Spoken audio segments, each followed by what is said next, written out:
Dans la petite ville de Riverside, en Californie, vivait Max, un garçon de 12 ans, curieux, bricoleur et passionné par tout ce qui touchait à la mécanique.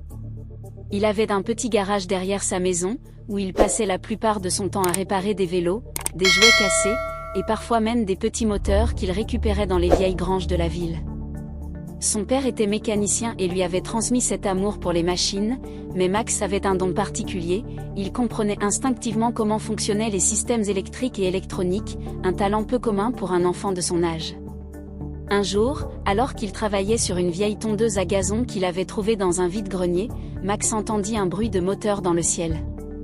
Il leva les yeux et aperçut un jet privé, élégant et futuriste, qui descendait en douceur. Le vrombissement du moteur se fit plus intense au fur et à mesure que l'avion s'approchait. Max, intrigué, décida de suivre l'avion à pied. À sa grande surprise, l'appareil se posa non loin de chez lui, sur un terrain appartenant à un riche entrepreneur. Max n'aurait jamais imaginé qu'un jour une telle aventure viendrait à lui. Max se faufila discrètement entre les buissons et les haies de la clôture, son cœur battant à tout rompre. Il savait que quelque chose d'important se passait, mais il n'avait aucune idée de ce que c'était. Alors qu'il s'approchait, il aperçut l'homme qui venait de sortir de l'avion, un homme élégant, vêtu d'une veste en cuir noir et portant des lunettes de soleil. C'était Elon Musk, le fondateur de Tesla et SpaceX, une figure presque mythologique dans le monde des technologies. Max resta là, caché, observant l'homme. Elon se dirigeait rapidement vers une voiture stationnée près de l'avion. C'était une Tesla Roadster, un modèle rare et impressionnant. Mais alors qu'il tentait de démarrer la voiture, un bruit étrange se fit entendre. Le moteur ne démarrait pas. Elon appuya plusieurs fois sur le bouton de démarrage, mais rien ne se produisit. Frustré, il jura à mi-voix. Max, voyant l'occasion de se rendre utile, s'avança prudemment. « Excusez-moi, monsieur Musk. Vous avez un problème avec votre voiture ?» demanda-t-il, timide mais confiant dans ses capacités. Elon se tourna brusquement. Il observa d'abord le garçon avec un certain étonnement, puis, voyant qu'il semblait sincère et déterminé, il haussa les épaules et répondit « Eh bien, je crois que je suis un peu coincé ici, la batterie semble défectueuse, mais je n'arrive pas à comprendre d'où vient le problème. » C'est une Tesla, elle ne devrait pas avoir de soucis. Max, sans hésiter, s'agenouilla à côté de la voiture. « Je peux peut-être vous aider. Je connais un peu les moteurs électriques. Je peux jeter un œil si vous voulez. » Étonné par la proposition, mais n'ayant pas beaucoup d'options, Elon consentit à laisser le garçon faire. « D'accord, essaie, mais fais attention, c'est un modèle très particulier. » Max s'installa sous la voiture et commença à examiner les composants. Il ne connaissait pas tous les détails du modèle exact de la Tesla, mais il avait une excellente compréhension des systèmes électriques et électroniques. Après quelques minutes d'observation, il leva les yeux vers Elon. « Je pense que le problème vient de la batterie principale. Il y a un court-circuit dans le système de gestion de l'énergie.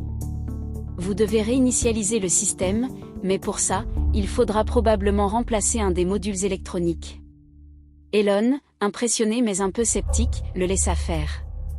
Max fouilla dans sa trousse d'outils et commença à démonter le compartiment où se trouvait le module défectueux. Il déconnecta certains câbles, scruta les composants et se mit à travailler méthodiquement, comme s'il avait déjà réparé une dizaine de Tesla avant celle-ci. En un temps record, il réussit à retirer le module défectueux. « Il est grillé, dit-il en tenant le composant dans sa main. Je vais en chercher un autre. » Max courut vers chez lui, son esprit bouillonnant de solutions possibles. Il savait qu'il avait besoin d'un composant électronique particulier, un module de batterie haute performance, mais il n'était pas sûr d'en avoir un chez lui. Il arriva dans son garage, fouilla dans ses tiroirs, et trouva finalement une vieille batterie de vélo électrique qu'il avait récupérée il y a quelques mois. Cela ferait l'affaire pour un essai. Il retourna en courant vers la Tesla, monta la batterie, et entreprit de réinitialiser le système de gestion de l'énergie. Cependant, à mesure qu'il tentait de redémarrer la voiture, un autre problème survint. Le système de diagnostic de la Tesla indiqua toujours une erreur. Max fronça les sourcils. Cela n'allait pas être aussi facile qu'il le pensait. « Je crois que le système de charge est aussi affecté, dit-il à Elon, qui attendait avec impatience une solution. Il faudrait aussi recalibrer l'ensemble des circuits électroniques. Elon, qui n'avait plus aucune idée de ce qu'il fallait faire, attendait avec anxiété, regardant le petit garçon qui, malgré son jeune âge, semblait avoir une maîtrise totale de la situation. Max se concentra à nouveau et commença à ajuster le câblage, réorientant chaque circuit, vérifiant les connexions et calibrant les systèmes un à un. Alors qu'Elon commençait à perdre espoir, il vit Max se redresser avec un sourire satisfait. « Ça devrait fonctionner maintenant », annonça-t-il. Il s'assit dans la voiture, inséra la clé et appuya sur le bouton de démarrage. Le moteur émit un ronronnement doux, et la voiture se mit en marche, lentement au début, puis de manière plus fluide. Elon, éberlué, resta là, bouche bée. « Incroyable, tu l'as fait », s'exclama-t-il. « Je n'ai jamais vu quelqu'un réparer une Tesla aussi rapidement. » Max se leva et secoua la tête avec modestie. Ce n'était rien. Un peu de chance et quelques bonnes pièces. Elon sourit, voyant l'étendue du talent du garçon, ajouta « Tu es un génie, Max. Je crois que tu pourrais faire des choses extraordinaires si tu le souhaites. » Quelques semaines après cet incident, Max reçut une lettre en provenance de Tesla. Le nom d'Elon Musk était inscrit en haut de la page. Max déchira l'enveloppe avec excitation. La lettre était une invitation personnelle. « Cher Max, j'ai été profondément impressionné par ton savoir-faire et ta capacité à résoudre des problèmes complexes.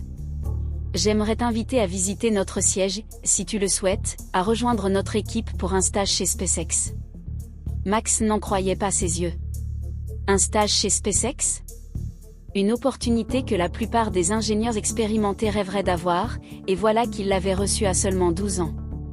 Ses parents étaient tout aussi stupéfaits, mais ils savaient que Max avait un talent exceptionnel. Ils l'encouragèrent à saisir cette chance. Lorsqu'il arriva à SpaceX, Max fut accueilli avec chaleur par les ingénieurs et les techniciens. Il ne se contentait pas de regarder, il participait activement au projet, résolvait des problèmes complexes de propulsion, et était régulièrement consulté par des experts pour ses idées innovantes. Il se lia d'amitié avec certains des ingénieurs de SpaceX, qui étaient impressionnés par son savoir-faire. Elon lui donnait régulièrement des conseils et l'encourageait à développer ses idées. Max travailla sur des prototypes de batteries, affina des systèmes de propulsion pour des fusées, et apporta sa touche unique à chaque projet. Il se sentait comme un poisson dans l'eau, évoluant dans un environnement qui nourrissait son génie créatif. Au fil des mois, Max devint un membre précieux de l'équipe SpaceX. Il avait réussi à résoudre plusieurs problèmes techniques majeurs liés à l'autonomie des batteries dans les voitures électriques et les vaisseaux spatiaux. Un jour, alors qu'il travaillait sur un nouveau prototype pour une batterie de fusée, Elon lui dit « Tu sais, Max, tu as un don unique. Si tu veux aller plus loin, tu dois suivre ta propre voie et ne jamais te contenter de ce qui existe déjà. » Max, alors âgé de 18 ans, était désormais un ingénieur de renom. Il avait conçu une nouvelle génération de batteries lithium-ion qui permettait aux véhicules électriques d'atteindre des autonomies jamais vues auparavant. Ces travaux avaient non seulement révolutionné l'industrie automobile, mais ils étaient également utilisés dans des projets spatiaux chez SpaceX. Un jour, lors d'une conférence sur l'avenir des technologies propres, Elon Musk le présenta comme l'un des plus jeunes génies qu'il ait rencontrés. « Voici Max, dit-il, un garçon qui, il y a quelques années, réparait ma Tesla dans un garage. Aujourd'hui, il change le monde. » Max, désormais un leader dans l'industrie de l'ingénierie, se souvenait avec émotion de ce jour où il avait réparé la voiture d'Elon Musk. Ce moment avait été le début d'une aventure incroyable, une aventure qui l'avait conduit à réaliser ses rêves les plus fous. Et à chaque nouveau projet qu'il entreprenait, Max se rappelait que, parfois, un simple acte de générosité, un coup de chance et un rêve audacieux suffisent pour changer une vie. L'histoire de Max nous montre que la curiosité, la passion et la persévérance peuvent transformer des opportunités improbables en réalisations exceptionnelles. Ce n'est pas la taille d'un rêve ou la jeunesse d'un individu qui détermine son succès, mais plutôt sa capacité à voir des solutions là où d'autres ne voient que des obstacles. Parfois, un simple acte de générosité ou une rencontre fortuite peut ouvrir des portes inattendues, comme celle qui a permis à Max de rencontrer Elon Musk et de commencer un voyage extraordinaire. Elle rappelle aussi que la véritable innovation naît de l'audace et du courage de s'attaquer à des défis complexes, et que chaque petit geste compte dans la construction d'un avenir meilleur. Le talent ne connaît pas d'âge, et chaque rêve, aussi grand soit-il, peut se concrétiser si l'on a la détermination et l'envie de se dépasser.